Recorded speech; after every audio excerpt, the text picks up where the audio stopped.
Alright guys, what's up? This is Sonic Soul here. I wanted to make some videos on Street Fighter 6. This is going to be one of the many videos that I'll probably be uploading to the channel. Just talking about mechanics with the game, characters, etc. So I kind of want to start it off by talking about parry. I want to go over this mechanic a little bit in detail. And I know a lot of people have talked about it, but I kind of want to break it down as simple as possible into it. So parry, as you've been seeing that I've been doing, it's performed with medium punch and medium kick, and it drains a little bit of your drive gauge, right? It's called Drive Parry. It uses the drive gauge, and it will continuously drain your meter the longer you hold it down. The parry comes out on the first frame. It uses half the drive gauge and will continue to deplete. And it will basically serve as like an auto guard, or like it basically parries everything. It parries basically strikes and projectiles. It will not, however, parry throws, right? So as long as I hold this down, Ken can do whatever the hell he wants to me, and I will parry it. He'll do a whole block string, right? I'll parry all of it, and I will get back drive gauge, right? But if your opponent is wise about this, since parry loses to throws, they could just mix up what they're doing and then just throw you, right? See? They could do their block string and then walk up and throw you, etc. The other thing too is they could delay their string and then body you, because parry has like 29 frames recovery. It's half a second, like.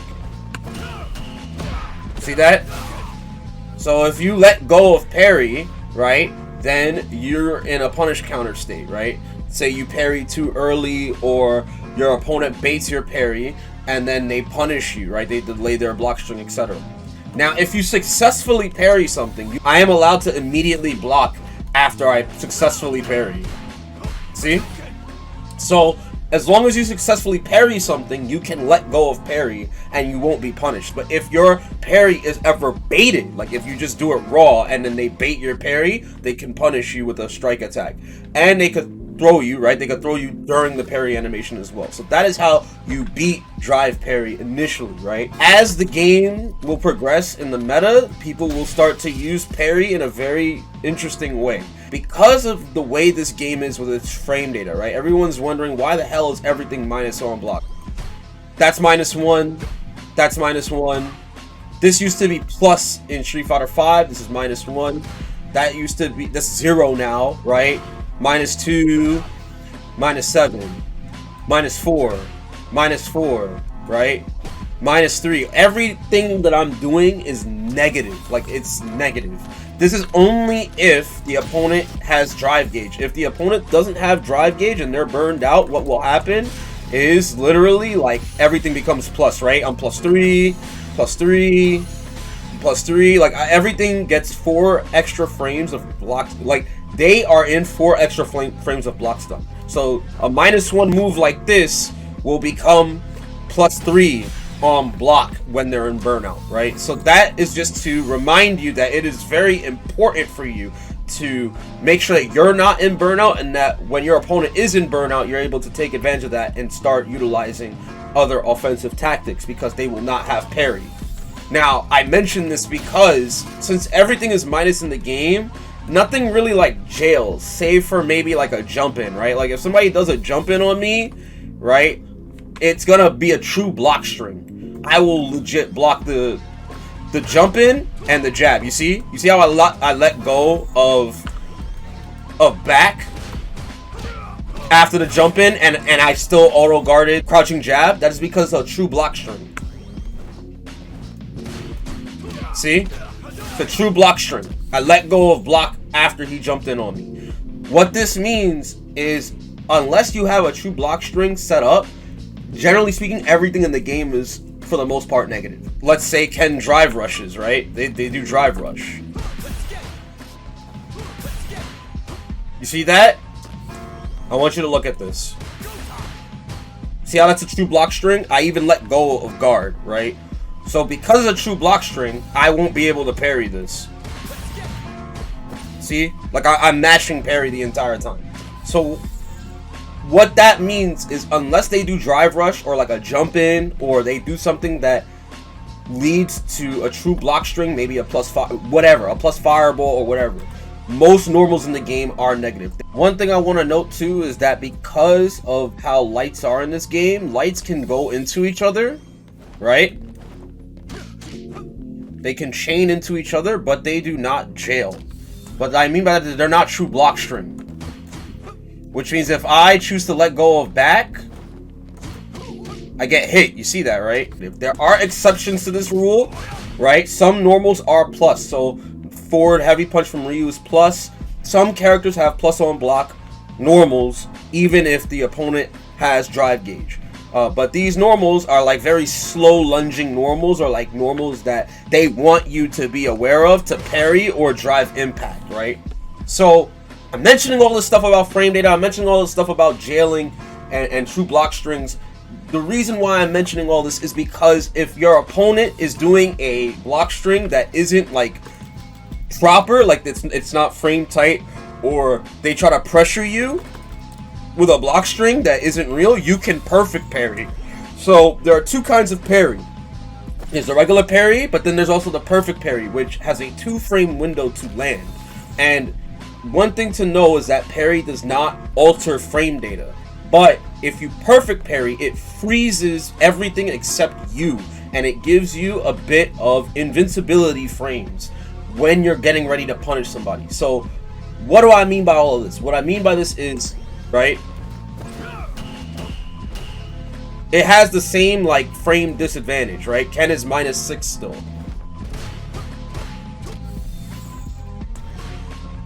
See how his low forward still -6 even after I blocked it?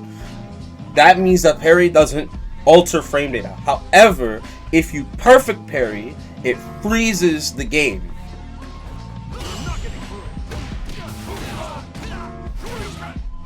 Okay, so that's what a perfect parry looks like, right? Like, you perfect parry a jump in even, and you basically get to punish them. You get a punish counter. However, what happened is that literally the combo got scaled. I did 1,305 damage, right? I did 1,305 damage. That's because my combo got scaled to 35% damage scale. Like, it does 35% of its base damage. This is because the parry is such a strong mechanic that you literally get a punish off of anything, even a jab. If somebody did a jab and you perfect parried it, you literally get a punish, right? See, that is off a jab, right? That is off of me perfect parrying a jab. So this is why it's kind of important that the parry has this kind of scaling, because of the punish that you can get off of them doing a jab. So I'm going to show you what that same combo looks like if I didn't do parry, like if I just landed a punish counter, right? That's 2610. It's like almost double damage. So generally speaking, what this means is that if you perfect parry somebody, you want to aim to make your combo land with Oki. Like, you don't want to do your big combo or waste any more drive meter. What you want to do is you want to do like a simple combo that will lead to good knockdown advantage. And then you're right next to your opponent, right? So rather than using your extra drive meter to like do a combo or whatever, you could just end with Tatsu and get Oki and then force your opponent to take whatever mix-up, be a throw, a button, etc., right? You can dissect their block string to where if they are auto-piloting their block string, like let's say they do crouching jab, crouching strong, low forward, fireball, right? Then you could parry the low forward, you could parry the crouching strong, you could parry the jump in. You can't parry the jab they do after the jump in because the jump in makes the jab a true block string, right? But generally speaking, you can pick apart your opponent's block strings and punish them for it and make them have to now think around how to beat out this parry. I'm mentioning this because in this same string, you could literally do like, you could perfect parry the low forward, right? You could perfect parry the crouching medium punch.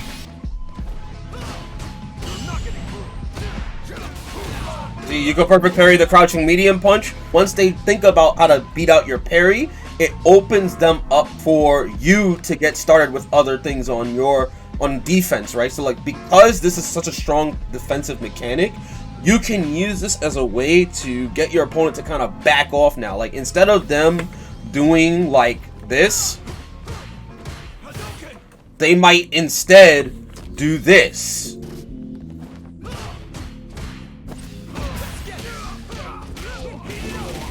They might instead bait your parry out and then punish you. You know what I'm saying? So they might not do the low forward, and they might just bait out your parry first before doing anything, right?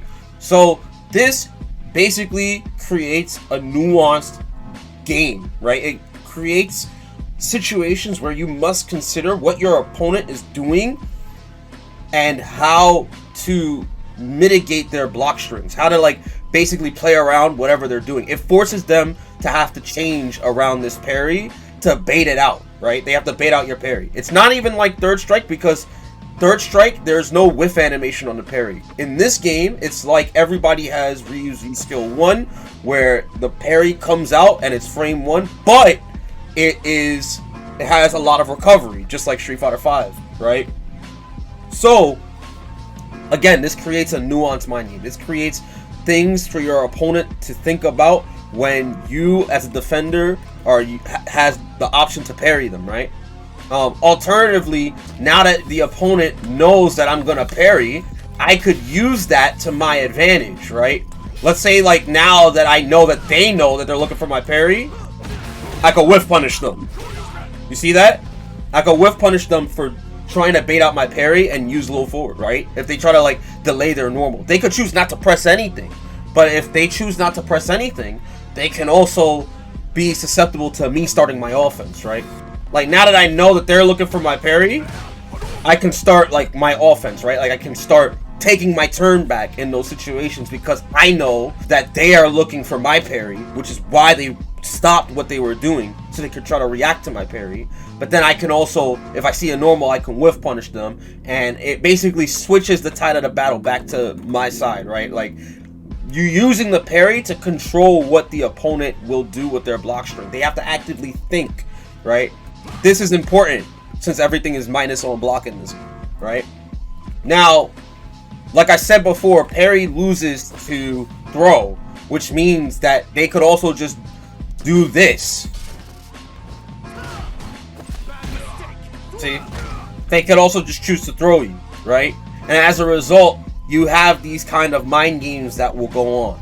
Let's say they know you're gonna parry, right? Let's say they know you're gonna parry, and they want to be able to try to bait that out, right?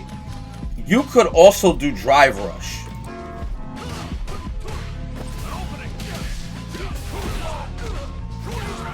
See that? You could also do drive rush and then surmount offense with an overhead.